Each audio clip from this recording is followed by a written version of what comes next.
Essa é a segunda parte do vídeo sobre recordar, repetir e elaborar Freud. E nessa parte do texto, Freud dirá: o que nos interessa acima de tudo é, naturalmente, a relação desta compulsão à repetição com a transferência e com a resistência.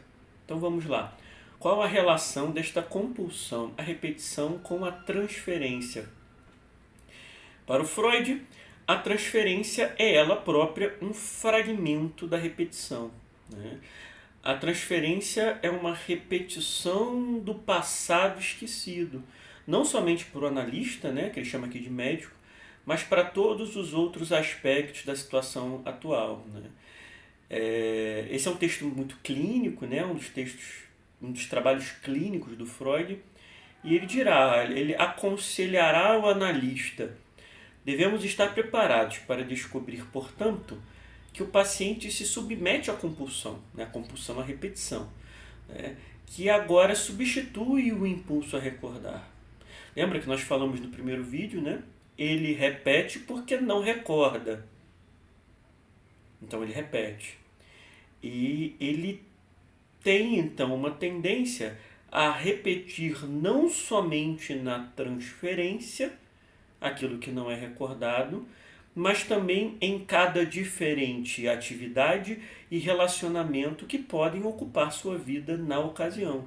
Então, por exemplo, se ele está se namorando, se ele está em busca ou no meio de um relacionamento afetivo, ou se ele inicia uma tarefa, um empreendimento ou um projeto durante o tratamento, ele vai repetir.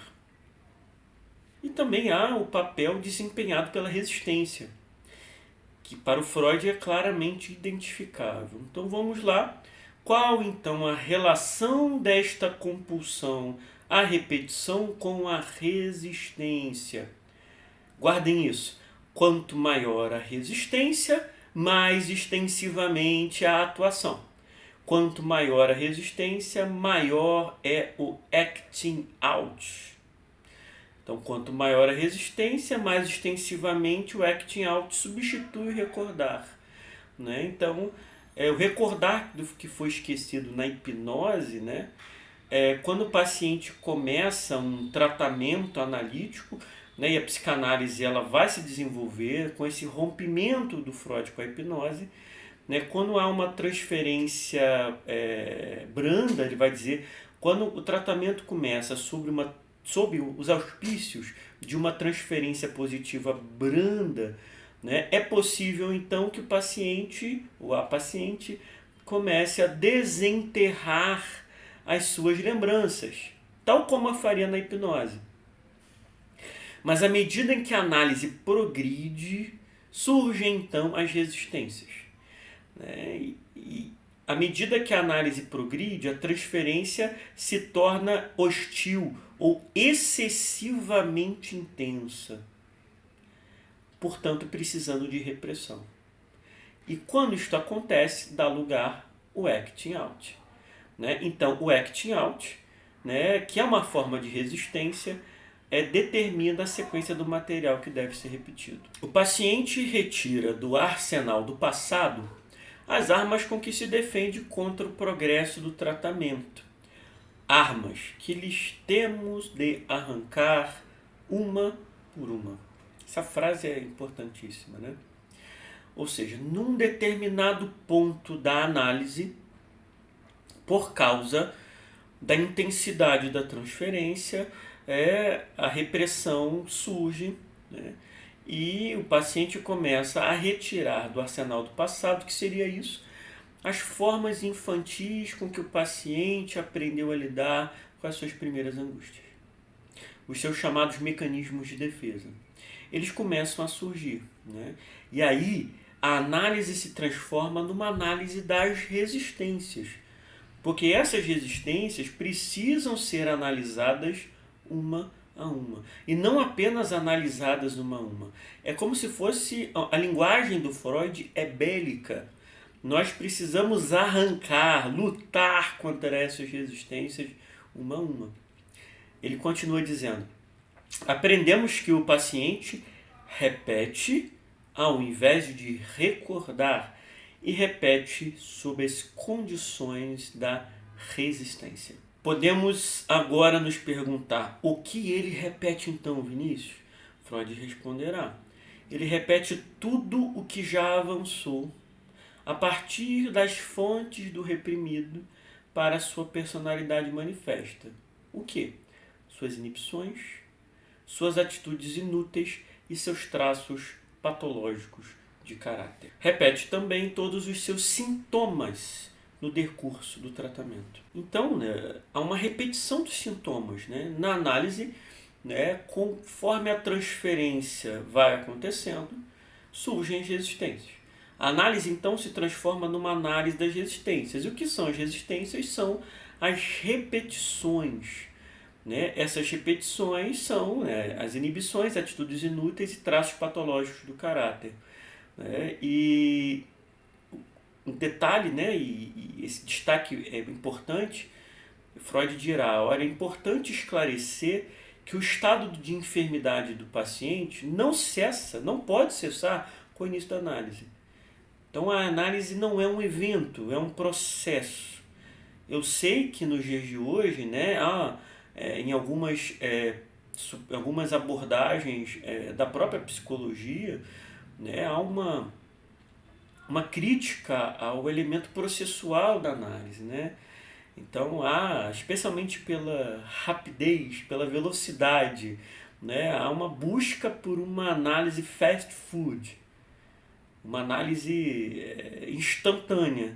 Não há análise instantânea, não há análise fast food, que você vai lá, faz uma sessão e está tudo resolvido, você paga lá, é muito econômico, você vai lá, paga uma sessãozinha e resolveu todos os seus problemas, como se você tivesse com uma dor em algum lugar, você fosse ao médico, o médico rejeitasse, é o ato falho, o médico receitasse um remédio e você toma aquele remédio e fica bom.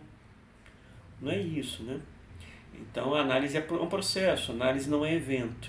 Então, Freud dirá: devemos tratar sua doença não como um acontecimento do passado, mas como uma força atual.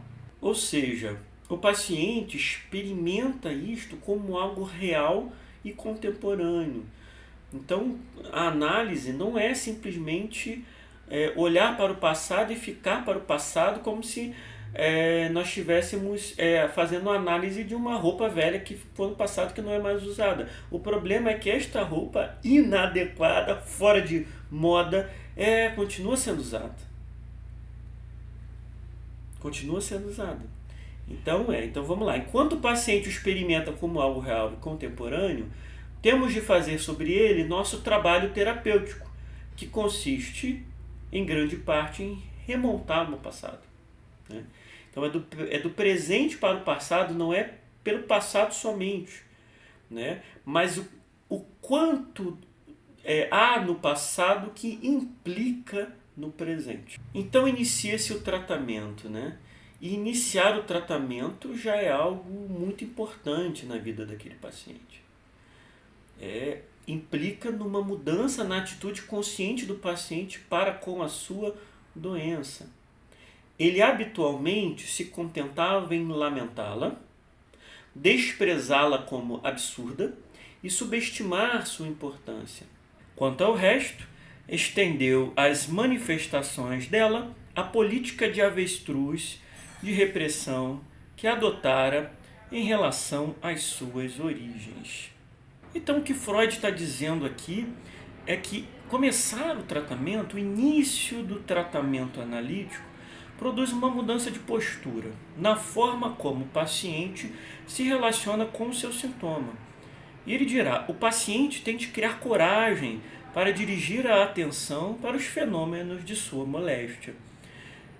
Na minha prática clínica, eu acho muito importante isso. Na primeira sessão de análise, eu digo que entrar em análise é um processo, é um ato de coragem. É preciso coragem para fazer este mergulho fundo, para se implicar nos processos sintomáticos e para construir uma nova forma de olhar a si mesmo. E o processo que acontece, Freud descreve em termos bélicos.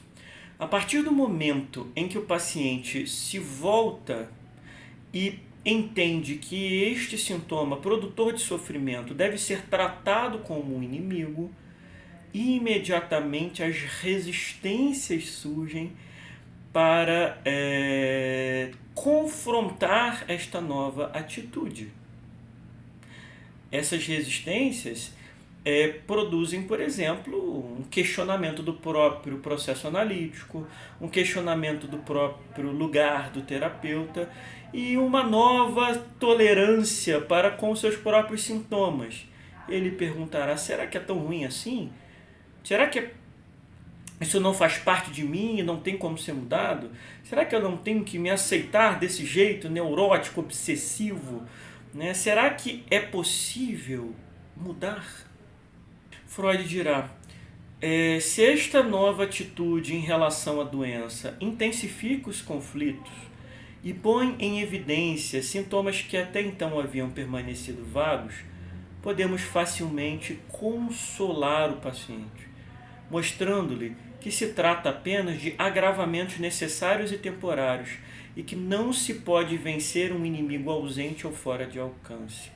A resistência, contudo, pode explorar a situação para seus próprios fins e abusar da licença de estar doente. Então, o que pode acontecer temporariamente é um agravamento sintomático, um agravamento dos sintomas. É como se aquele inimigo, que estivesse ali atuando, produzindo sofrimento com muita tranquilidade, sem jamais ter sido atacado, sem jamais ter sido questionado. Quando então ele sofre um primeiro ataque, que é o início do tratamento analítico, é como se ele juntasse todas as suas forças e contra-atacasse. E é importante estar atento a esse processo, e o analista precisa estar atento a esse processo para consolar o paciente, para alertá-lo dessa questão e para saber também usar das ferramentas necessárias para o enfrentamento deste inimigo, que agora contra-ataca às vezes com força redobrada, com uma força triplicada, e que algumas vezes pode levar ao abandono do tratamento analítico e um agravamento da situação. Interessante a observação que Freud faz aqui sobre pessoas jovens e pueris.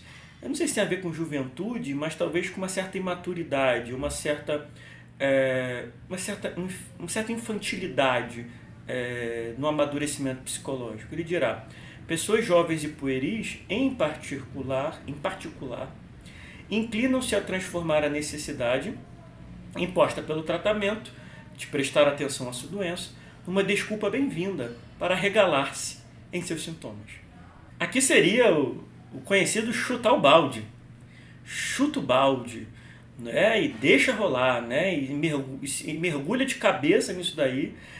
Às vezes isso pode de fato acontecer dentro do tratamento analítico, mas isso deve ser tratado, isso deve ser acompanhado de perto. Então acontece, é possível, e diz o Freud, é possível que fora do consultório, ou seja, fora da transferência, esse agravamento possa causar-lhe dano temporário em sua vida normal, ou até mesmo terem sido escolhidos para invalidar permanentemente suas perspectivas de restabelecimento. Então, algumas vezes, a resistência vem de forma tão profunda que fora da transferência, na vida normal do paciente, ele pode acabar causando danos temporários, diz o Freud, à sua vida normal, ao curso da sua vida normal, como uma tentativa inconsciente de invalidar o tratamento, como uma tentativa inconsciente para não se curar. Então, o inimigo encontra um jeito de permanecer vivo, e aí ele contra-ataca e diz: olha, eu sou mais forte que você, não adianta lutar contra mim. Então, isso pode levar a um acovardamento do indivíduo, em que ele diz: eu não tenho forças para lutar contra isso, eu não tenho como vencer esse gigante. Eu sou Davi contra Golias, Então a gente tem que encontrar a pedra para acertar o olho do gigante, ou até mesmo mostrar que esse gigante não é tão grande assim. Às vezes eu brinco com minhas pacientes, é que às vezes nós escutamos um barulho gigantesco dentro do armário, que parece que é um dragão, que é um jacaré, que é um animal terrível que está lá dentro. E às vezes quando vamos abrir o armário é só um gatinho. Mas como ele está ali trancado, né, como ele está ali concentrado, parece que ele é muito pior do que de fato é. E é por isso que entra um precioso conselho do Freud que nós não podemos desprezar. Eu sempre falo isso para os meus pacientes. Alguns chegam na primeira sessão movidos pela urgência de tomar alguma decisão. Separo ou não separo? Mudo de emprego ou não mudo de emprego? Faço aquele curso ou não faço aquele curso? Faço transição de carreira ou não faço transição de carreira? Saio da casa dos meus pais ou não? Rompo relações com X e o Y ou não? Saio do país ou não? E no decurso do tratamento analítico, pelo menos na sua fase inicial, é recomendável que nenhuma decisão importante seja tomada. Vou usar aqui o próprio Freud. Protege-se melhor o paciente de prejuízos ocasionados pela execução de um de seus impulsos, fazendo-o prometer não tomar quaisquer decisões importantes que lhe afetem a vida durante o tempo do tratamento. Por exemplo, não escolher qualquer profissão ou objeto amoroso definitivo, mas adiar todos os planos desse tipo para depois de seu restabelecimento. É claro que às vezes não dá para fazer isso, né? Às vezes o paciente tem prazos, às vezes o paciente está colocado contra a parede, né? Vamos supor no caso de uma separação. Uma esposa ou um marido fala, olha, te dou uma semana para você decidir o que você quer. Aí não tem jeito, né? Aí vai uma recomendação, mas não uma proibição, porque nós não podemos infantilizar também nossos pacientes. Não tem como a gente fazer isso, né? Mas em relação às decisões menores, né, que não tragam tanto impacto, você não deve se meter nisso daí, né? Não deve dar sugestão de espera ou não, o paciente deve seguir a sua vida, tomar as suas decisões, né? Então isso funciona como uma recomendação, sabendo que no caso concreto nem sempre isso é possível. Freud traz um exemplo de uma senhora de idade que fugia de casa e do marido em estado crepuscular, era uma senhora já de idade bastante avançada, e ela sumia, né? Ia para um lugar onde ninguém sabia. Ninguém sabia por quê, nem sequer era consciente o motivo dela partir dessa maneira. Ela chegou ao tratamento analítico, produzindo uma acentuada transferência com o seu analista, e logo também o abandonou e nunca mais voltou. Então, às vezes, esse tipo de coisa acontece. Tudo bem, faz parte da análise, faz parte do processo. Às vezes, algumas pessoas têm trazem como sintoma, esse abandono. Quando os laços se fortalecem ou quando algum tipo de transferência com o outro acontece, elas abandonam. Às vezes abandonam o tratamento, às vezes com medo de serem abandonadas. Então, são aquelas pessoas que não conseguem parar no emprego, não conseguem manter relacionamentos duradouros. Isso vai ser repetido na análise. Então, é fundamental, se isso for percebido, que logo no início do tratamento essa questão seja posta. Se o paciente já está consciente disso e já apresenta isso como um sintoma que produz sofrimento, logo na primeira sessão esse acordo tem que ser estabelecido. O acordo posso te ajudar, mas desde que você não abandone o tratamento, não repita este processo de abandonar os projetos no meio do caminho, porque você se sentirá tentado a fazê-lo. E isto vai acontecer. Então, isso é importante estabelecer esse contrato analítico com o paciente, não para o bem do analista, mas para o bem do próprio paciente. Qual seria, então, o principal instrumento para lidar com a repetição do paciente? Dirá Freud. Todavia, o instrumento principal para reprimir a compulsão do paciente à repetição e transformá-la no motivo para recordar reside no manejo da transferência. Este é o ponto central do processo analítico. O manejo da transferência é como se fosse um playground. Esse é o termo usado pelo Freud, né? É inevitável não pensar em Winnicott, na belíssima comparação que o Winnicott faz da análise como uma brincadeira, né? E aí há, sem dúvida alguma, uma conversa do Winnicott com esse texto do Freud. E Freud dirá, né, que a transferência é um playground no qual se espera que nos apresente tudo no tocante a instintos patogênicos que se acha oculto na mente do paciente. Então é na transferência, né, em que todos os sintomas da moléstia aparecem de forma controlada dentro do tempo da sessão, dentro do processo analítico, e é possível dar a ele um novo significado transferencial, né? Ou seja, o que é isso, gente? Ressignificação, está lá em Freud, né? Estabelecer um novo significado e trocar de neurose, né? Trocar essa neurose que o paciente traz, uma neurose comum, pelo que Freud vai chamar de neurose de transferência, que pode ser curada pelo trabalho terapêutico. A transferência produz, assim, um espaço intermediário entre a doença e a vida real. E é nesse espaço intermediário que é possível a cura, é nesse espaço intermediário onde o processo analítico se desenvolve. É como se nesse espaço se produzisse uma doença artificial, uma doença que foi conscientemente construída, produzida pelo próprio trabalho analítico e que é possível em todos os pontos acessá-la através da intervenção analítica. Talvez seja, né, usar, né, um pouquinho do veneno da cobra para poder produzir o seu antídoto. Funciona mais ou menos dessa maneira.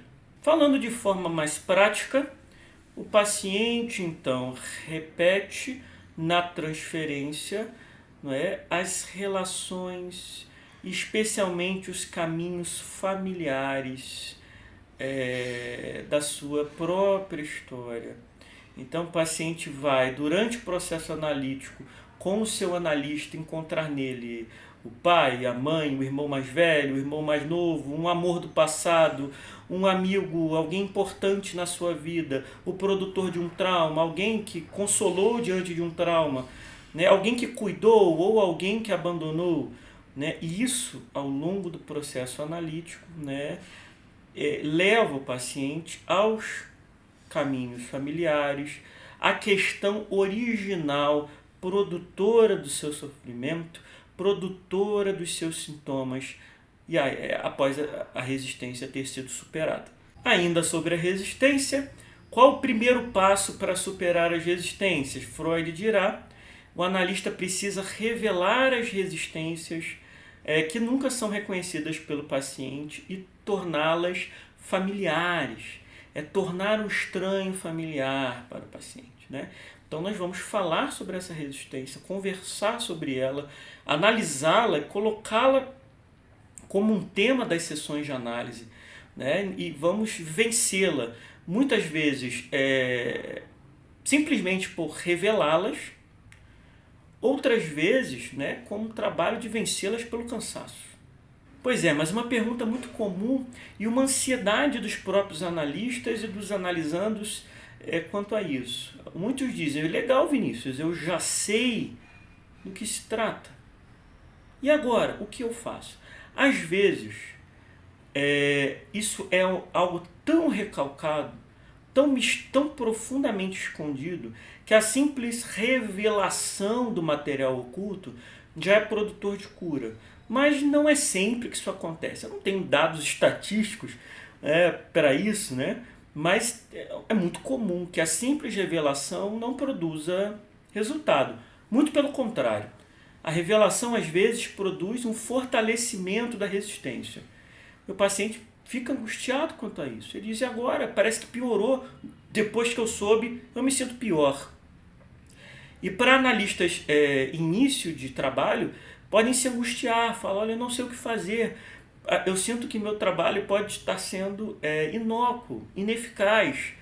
Os pacientes estão dizendo que não estão melhorando, eu não vejo melhora. Aí entra o terceiro ponto da análise, né? E o terceiro ponto do nosso vídeo de hoje, né? Que é o elaborar.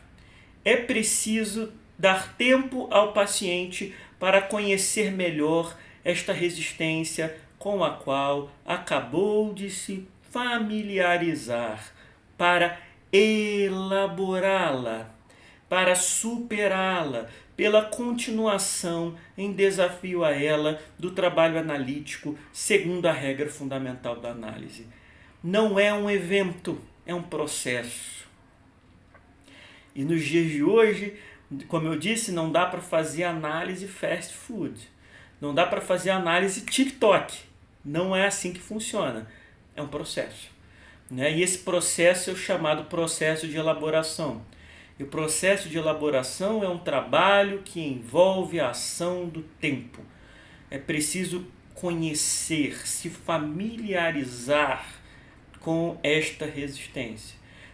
Aí sim é possível não mais se ver sequestrado por ela. Aí sim, conhecendo o seu inimigo, sabendo como ele age, poder resistir a ele. Até que ele vá se enfraquecendo.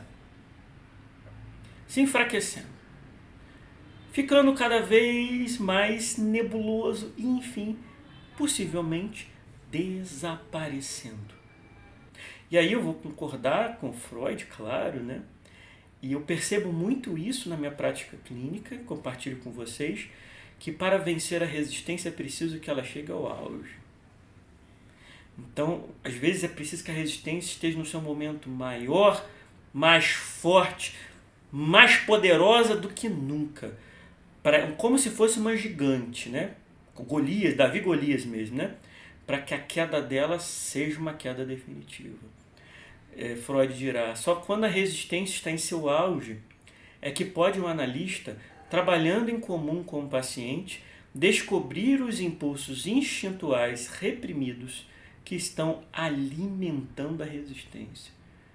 Então, às vezes é preciso descobrir do que a resistência se alimenta, para cortar a fonte do alimento, para que ela morra de fome, para que ela morra de inanição. É um trabalho fácil? Tranquilo? Não, não é. O médico, dirá Freud, nada mais tem a fazer senão esperar e deixar as coisas seguirem seu curso, que não pode ser evitado nem continuamente apressado. Esta elaboração das resistências pode, na prática, revelar-se uma tarefa árdua para o sujeito da análise e uma prova de paciência para o analista. Todavia, trata-se da parte do trabalho que efetua as maiores mudanças no paciente e que distingue o trabalho analítico de qualquer tipo de tratamento por sugestão.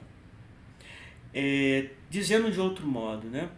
Eu sempre digo para meus pacientes o seguinte: suponhamos que o paciente tenha 30 anos de idade e chegue apresentando um determinado sintoma. Eu digo para ele, olha, há 30 anos você é desse jeito. Você acha mesmo que em 3 sessões de análise a gente vai conseguir te mudar? Você acha que com 3 horas, né, somadas, 1 hora cada sessão, eu vou dizer uma palavra mágica, eu farei uma interpretação brilhante e extraordinária que milagrosamente vai te curar? Se eu dissesse isso, eu seria um charlatão. Isso não seria verdade, né?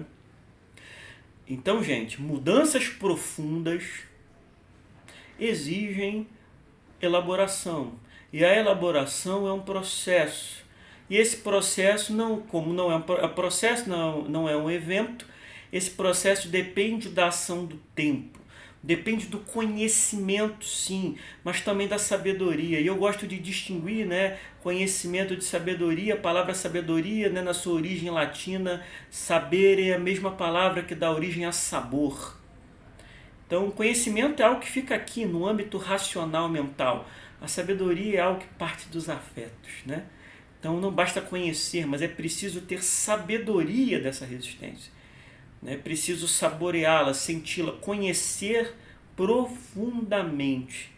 Este é o trabalho de elaboração Este é o trabalho possível que pode produzir a cura profunda, que vai aliviar os sofrimentos, que pode então produzir uma vida melhor, uma vida mais plena, uma vida onde o indivíduo não está sequestrado pelos seus sintomas.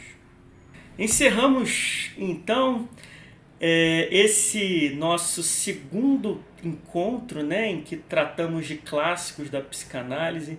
No primeiro nós falamos sobre luto e melancolia, fizemos uma análise do texto. Esse é o nosso segundo vídeo sobre clássicos da psicanálise, onde refletimos sobre o recordar, repetir e elaborar do Freud. Obrigado por vocês que com muita paciência, né, estiveram aqui até o final desse vídeo. São 2 vídeos, né? Nós tivemos aí um vídeo longo, mas eu acredito que tenha sido um vídeo, né, em que há o meu esforço didático em explicar, em esmiuçar esse texto. Eu acredito que este vídeo sirva tanto para analistas quanto para pessoas que são interessadas em psicanálise, leigos, leigas, que achem a temática interessante. Nós temos o canal Arte do Bem Viver. Por favor, siga-nos para receber lá o nosso material. Clica lá no sininho, né, para receber as atualizações. Né? Nós temos atualizações semanais e alimentamos o site, né, com uma série de vídeos de filosofia, psicanálise, literatura e coisas afins. Muito obrigado por todos e todas que nos acompanharam até aqui. Um beijo grande, saudações de Caronte.